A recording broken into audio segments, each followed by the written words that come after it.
it's time for me to throw to Joe Douglas, Jets general manager, yesterday, first talking about his quarterback, third overall pick in the 2018 draft, Sam Darnold. Here's Douglas.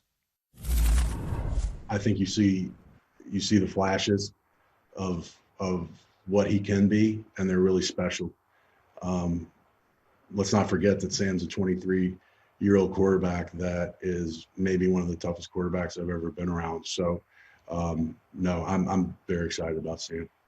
Joe, then going off of that and believing that if you surround him with more talent, he can be a top tier quarterback and ultra talented. I think is what you said. Why not commit to him definitively as your quarterback in 2021? I have no problem saying that he is our best quarterback and our quarterback for the future. Well, there it is, Sam Darnold. But now, not that any of it's binding, right? They can change their mind if they want to. I'm not sure. But, yeah, right. Yeah, I mean, look, we've heard stuff like this before. You got to get through the season. You're trying to get a win. You don't want to say, well, we really don't know about Sam Darnold for next year. That's not the way to try to coax a win out of Sam Darnold.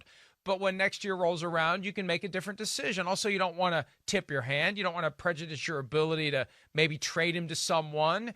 You always want to be able to say we want to keep him. So I don't necessarily buy it. Look, he hasn't been anything close to the guy that we thought he was going to be. It just seems like yesterday that 3 years ago he was regarded as the top prospect in the 2018 draft, even though you continuously pronounced his name Darno. Do you remember those days? I do, yes. You eventually figured out it's Darnold. And we eventually figured out that, he's not the best. Where would you put him among the first rounders? And we know Lamar Jackson's 1, and we know Josh Rosen's 5. Right. Where do the other 3 fall right now? Josh Allen's 2 for sure. Right. Yeah, I mean, that's for sure. And then it becomes between Baker and Sam. And so who is it? It is tough.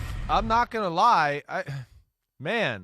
I'll give Baker the edge right now, but it's not by a lot. It's not. And I'm not so sure it's not just because he's got a little more talent around him just to show a little bit more of his talent. Now, yes, Sam Darnold was always, in my opinion, overdrafted, over-publicized. He had a few big games on national TV, especially being the Penn State game and the Rose Bowl. And everybody just went, oh, he's the greatest thing since sliced bread. I mean, Penn State couldn't play defense, and then he became some people's highest-rated quarterback I've ever seen in the history of the NFL draft. And then he had a pro day, and he threw the ball, and it was raining, and people were going, it was like the movie The Natural. I mean, it's amazing what he was doing. He could throw in the rain. So he was very overhyped by that, and that didn't help him to where he came to New York, and people thought he was just going to be able to carry the football team. And no, he's not. He's not that type of talent. He is the type of talent that can be a franchise quarterback, though, regardless of what's happened.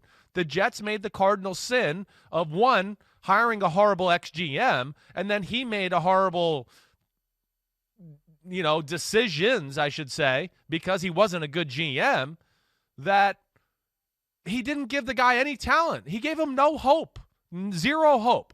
Again, we could talk about this all the time, but I don't care who you are.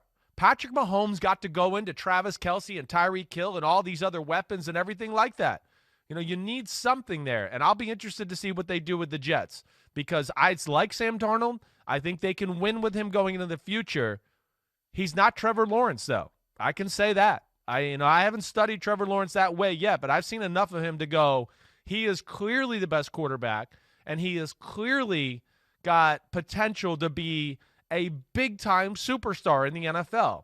And that's where the Jets are going to have a lot of thinking to do if they continue on this path here.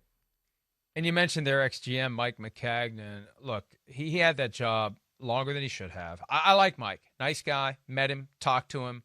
But when you look at the decisions that were made, miss after miss after miss, Christian Hackenberg. What? Crying out loud. What? That was one of the reasons why they didn't evaluate and draft Patrick Mahomes. I know. They had their franchise quarterback in Christian Hackenberg. Where's he right now? What has he ever done? Did he ever even play in the NFL other than in the preseason? I don't think he did. No, and no. I mean, he washed out of the AAF. That's one of the worst picks in the history of football. That really is. And listen, we could talk about Mike McCagnon and all that. To me, this still goes back to ownership of the Jets. The ownership for the Jets stinks. There's no other way to say it. All right? I'm sorry. I'm going to say it. And the process they went about to hire Mike McCagnon is the dumbest damn thing in the world. So that's Stop hiring consultants. Right. Stop hiring consultants, because what they're going to do is they're going to tell you to hire their friend, their protege, their family member. Right. You hire Mike McCagnon, who is Charlie Casserly's right-hand man at one point in Houston. So now Casserly's still in the game. Casserly can call Mike McCagnon and, feel like he's got some juice and feel like he's got some influence, and maybe he shouldn't have any influence if Mike McCagnon is the guy he recommended. I don't know why these owners do it. I know why they do it, Chris. Because a lot of them don't know what the hell else to do. Exactly. And they don't know where to turn. And they don't know who to ask because their ego prevents them from asking one of the other owners for advice. Yes. No. Or they don't want to hear advice from a smart football person because they don't like the advice they're going to get. They've already got themselves in this little room of their own thoughts and, this is what I think and I don't care.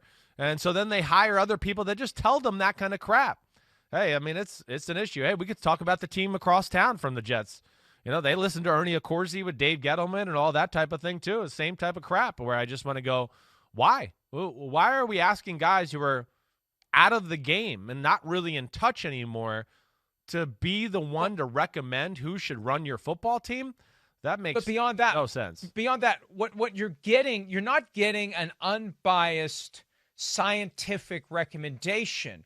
You're tapping into the network of cronies and friends and avoiding any enemies, even if there's some guy out there that would be the perfect GM. If the consultant doesn't like that guy and wants to settle some score from 15 years ago, he's not getting recommended for the job. So, it's a human being. It's not some repository of football excellence that's going to spit out the right name. It's a human being that's going to have the same biases and prejudices as anyone else. And you get what you pay for in that situation. All right. Joe Douglas also addressed Adam Gase and his status. And some believe after Monday night's game, if they lose to the Patriots, he'll be fired. Here's Douglas talking about his current head coach. I'm going to say that this is not all on Adam. Again, I have to do a better job of surrounding him with better players and better weapons. We're in this together. I'm going through and thinking of everything I can do to try to help Sam or help Adam. And, the goal is to get this fixed together. So you're saying he's part of the solution then? Yes. That last answer, I wonder what he was looking for off camera. Well, he's looking at note cards. He's looking at note cards of all these answers. He's got reminders there. It looks like to me. But I think he was looking for the closest exit, and or to make sure that if he said yes, Christopher Johnson wasn't standing there with a big hammer. Right? Is it okay? Can I say yes? Okay, it's yes. And look, here's the reality. When Mike McCagnon was fired after the 2018 draft, right? 2018 draft. Yeah. 2019 draft. What draft? No, 2019 draft. Yes, right. Yes. Wait. He was fired after 2019 draft. It was 2019. Joe Douglas said draft 2020. Right. Joe Douglas was the first name mentioned because that was the perception that it would be Adam Gase's handpicked guy. So this isn't the traditional GM-coach relationship. These two guys are closer to being like this with maybe a little bit of Gase. We've lost sight of that over the last year and a half. Yeah, right. So to the extent that there's this belief they're going to throw Gase out and Joe Douglas is going to get to hire someone else, maybe they just press the hard reset button. And here's the other dynamic to consider. Depending upon the outcome of the election, and we don't know what it's going to be, but if the guy who appointed Woody Johnson to be the U.S. ambassador to the UK loses, Woody's coming back. Here's the thing, though. Will Woody be back by early January when the hiring season typically starts? Or will he be back more like April, May, June when it's too late to really do anything?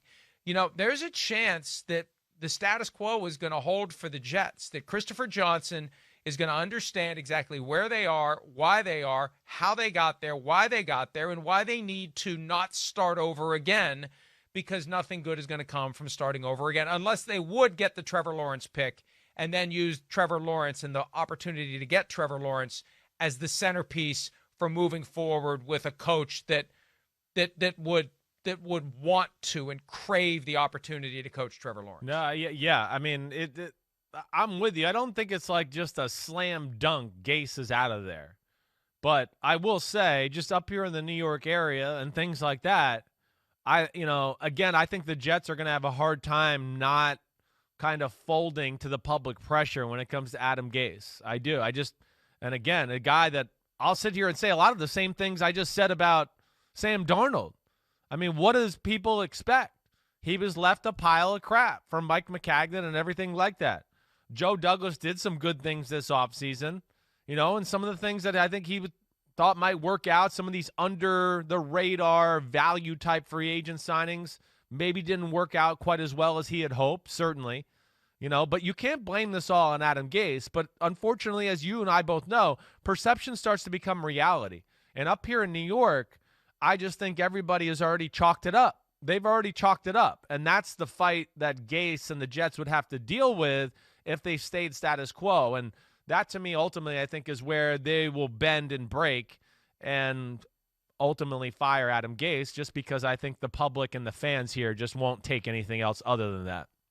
Yeah, I think that a lot of PR work would have to be done to turn this around. And it's not nearly enough for Joe Douglas to say, I failed to give Adam Gase enough pieces. Right. Because really, Joe Douglas is being diplomatic here. He hasn't been there long enough to give him enough pieces. It's the prior guy's pile of crap that both Douglas and Gase are now trying to scrape off of their shoes as they try to remain employed. Apologize for the graphic example as you're enjoying your breakfast. Hi, I'm Mike Tirico, and thanks for watching. Make sure to hit subscribe for the latest news and highlights from NBC Sports.